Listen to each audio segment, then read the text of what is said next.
Dear students, welcome to weights measures. आज की इस वीडियो में एक्सप्लेन करने जा रहा हूं परफॉर्मेंस टेस्टिंग है, जिसको हम नॉन फंक्शनल टेस्टिंग भी बोल देते हैं, और इसको मैं विद रियल लाइफ एग्जांपल आपको एक्सप्लेन करूंगा और इनकी टाइप्स के बारे में भी डिस्कस करेंगे। तो यहाँ पे देखो, सबसे पहले अगर हम इसको रियल लाइफ एग्जांपल से देखें तो जैसे कार का एग्जांपल लो, आप कार में एक एक्सेलरेशन टेस्टिंग होती है। मे बी अगर आपने सुना हो कि फरारी जो है वो 5 सेकंड में 0 से 100 किलोमीटर पर आवर की स्पीड पकड़ लेती है, या बुगाटी जो है वो 4 सेकंड में पकड़ लेती है स्पीड। तो यार ये जो इतनी कवरेज है 0 से लेके 100 किलोमीटर पर आवर की स्पीड को पकड़ना, तो कितने कम टाइम में कर रहे हैं। तो ये एक्सेलरेशन टेस्टिंग का पार्ट है। और ये परफॉर्मेंस जो है वो सिस्टम, मतलब मेरा जो सिस्टम है वो कितना धांसू है, कितना फाड़ू है, ये चीज हम चेक कर रहे हैं।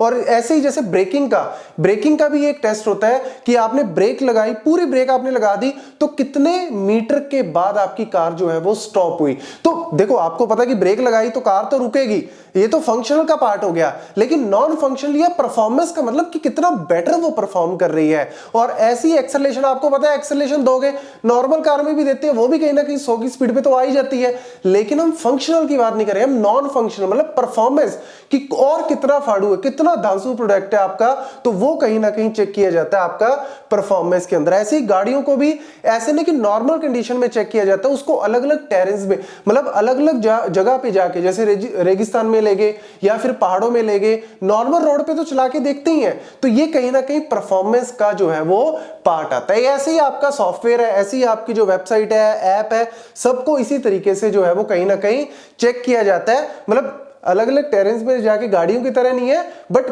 कहानी वही है, कॉन्सेप्ट वही है। तो यहां पे परफॉर्मेंस टेस्टिंग में basically stability, speed, scalability, throughput, इसको जो है वो कहीं ना कहीं टेस्ट किया जाता है कि कितनी स्पीड है। रिस्पांस टाइम, जैसे वेबसाइट के केस में कह दें, आप सर्च कर रहे हो किसी चीज को, आपको रिस्पांस मिल रहा है। जैसे अब चैट जीपीटी बड़ा जो है वो पॉपुलर हो रहा है, तो आप उसमें करते क्या हो, कुछ भी आप क्वेरी डालते हो, आंसर देता है। अब जैसे मैंने यहाँ पे कुछ कंटेंट जो है वो चैट जीपीटी के थ्रू ही बनाया हुआ है, तो मैंने किया क्या, क्वेश्चन डाला, उसने मेरे को आंसर दिया। तो आंसर कितने टाइम में दिया, एक जो है वो प्रोडक्ट टाइम दे रहा है मेरे को, लेट्स सपोज 10 सेकंड में, और दूसरा दे रहा है 2 सेकंड में, तो ऑब्वियसली मैं 2 सेकंड वाले के पास जाऊंगा क्योंकि रिस्पांस टाइम बहुत कम है। तो ये कहीं ना कहीं परफॉर्मेंस का पार्ट आ जाता है। ऐसी स्केलेबिलिटी का मतलब क्या है, जैसे आप कोई ना कोई वेबसाइट को, कोई ना कोई ऐप को यूज कर रहे हो, जैसे आज जो है वो प्रॉपर्ली वर्क कर रही है, क्यों, क्योंकि नॉर्मल डे है, कोई दिक्कत नहीं है। लेकिन जैसे कोई ना कोई, जैसे हम लोग जो है फ्लिपकार्ट को यूज करते हैं या फिर अमेजोन को यूज करते हैं, तो कई बार होता है ना, बिग बिलियन डे है जी, आज आपका जो है वो इतने % ऑफ रहेगा, तो वहां पे कहीं ना कहीं प्रोडक्ट ही नहीं मिलते कई बार, या ऐप ही आपकी क्रैश हो जाती है। तो कहीं ना कहीं आपका जो है वो, जब लोड बहुत ज्यादा है, जब कहीं ना कहीं स्ट्रेस बहुत ज्यादा, तब कैसे परफॉर्म कर रहे हो, that is actually the performance testing. बाकी की कहानी थ्योरी है, मेन कहानी का निचोड़ मैंने आपको बता दिया। अब देखो जी, बाकी आप पढ़ सकते हो। लोड टेस्टिंग, इसी में एक आ जाती है load testing. It evaluates the product ability to perform under the increased load.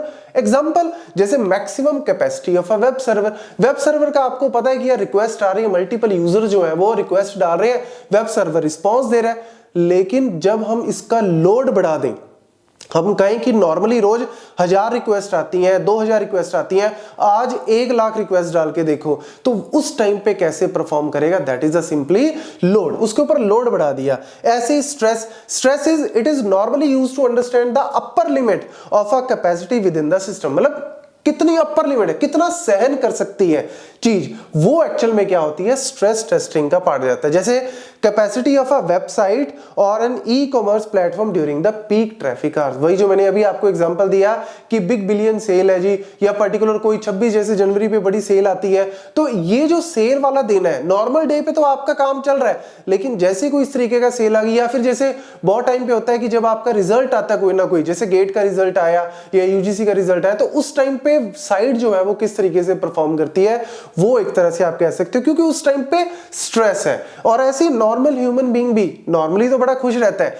जैसे ही थोड़ी सी स्ट्रेस आती है, जैसे ही थोड़ा सा लोड आया, परफॉर्मेंस डिग्रेड होने लग जाती है। तो ऑब्वियसली हम ये चीज अपने सिस्टम में नहीं चाहते कि यार वो ना ऐसा परफॉर्म करे, और अगर ऐसा कर रहा है तो उसको ठीक करना जरूरी है। तो ये सिंपल सा फंडा है आपका परफॉर्मेंस टेस्टिंग का। बाकी वही है सिंपल, जैसे volume is related to the database, mainly जो है वो डेटाबेस से रिलेटेड है कहीं ना कहीं कि आपका डेटा बढ़ रहा है डेली बेसिस पे, फोटोज वीडियोस इतने जीबीज से टीबीज पे पहुंच गए, पेटाबाइट्स पे पहुंच गए, तो यार इतना डेटा को आप हैंडल कैसे करोगे? आप जो है वो डेडिकेटेड सर्वर लगाए हुए हैं या फिर आपने क्लाउड की टेक्नोलॉजी को यूज किया हुआ है। अगर आपने क्लाउड के ऊपर डेटा रखा हुआ, जैसे मैं खुद अपने सिस्टम में, जैसे मैं आईफोन यूजर हूं, तो मेरे को पता है कि यार मैंने एक बार परचेज कर लिया 256 वाला परचेज कर लिया, 256 जीबी अब यूज हो गया, अब उसके बाद करें क्या?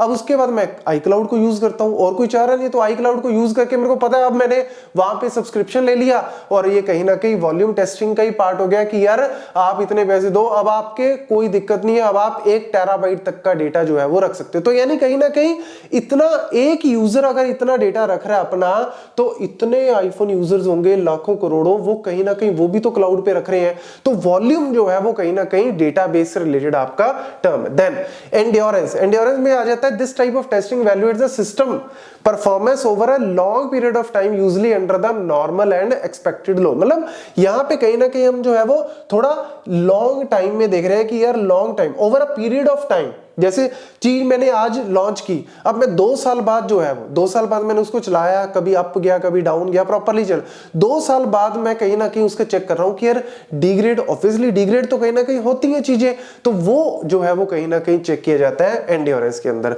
देन रिस्पॉन्स टाइम, वही रिस्पॉन्स टाइम वाला फंडा आ गया कि आपने कोई पर्टिकुलर चीज को सर्च किया, ऐप ओपन की, वेबसाइट ओपन की, और आपको रिस्पॉन्स जो है वो कितना जल्दी मिल रहा है, कितना लेट मिल रहा है। ऑल्दो यूजर चाहते हैं कि जल्दी से जल्दी रिस्पॉन्स मिले, लेकिन वही है कि लोड, स्ट्रेस, ये सारी चीजें कहीं ना कहीं फैक्ट जो है वो वहां पे आते हैं। तो इसीलिए लॉन्च करने से पहली कोशिश होती है कि आप ये सारी चीजें टेस्ट कर लो, ताकि ऐसा ना हो कि जब लॉन्च कर दो और एकदम से लोड आए, स्ट्रेस आए, तो टाइम फिक्स हो जाए। तो इसीलिए कहीं ना कहीं स्टार्टिंग में ही इसको देखा जाता है। देन स्पाइक टेस्टिंग, मतलब ये भी सिंपल सा ही फंडा है। इसमें क्या है कि सडन इंक्रीज और सडन डिक्रीज जो है, मतलब आप कोई भी लोड है, नंबर ऑफ यूजर्स आप बढ़ा रहे हो, तो एकदम से आपने सडन उसके ऊपर लोड डाल के देखा, स्पाइक, इसी को बोलते हैं स्पाइक। की सडन आपने बढ़ाया या सडन आपने जो है वो रिड्यूस किया किसी चीज को, तो उसकी वजह से आपके प्रोडक्ट पे क्या इफेक्ट पड़ा, क्या उसने रिएक्ट किया, तो ये आपका जो है वो उसके ऊपर आ जाता है। तो ये बड़े सिंपल से पॉइंट्स है, बड़े बेसिक से पॉइंट्स है, नोट कर लेना,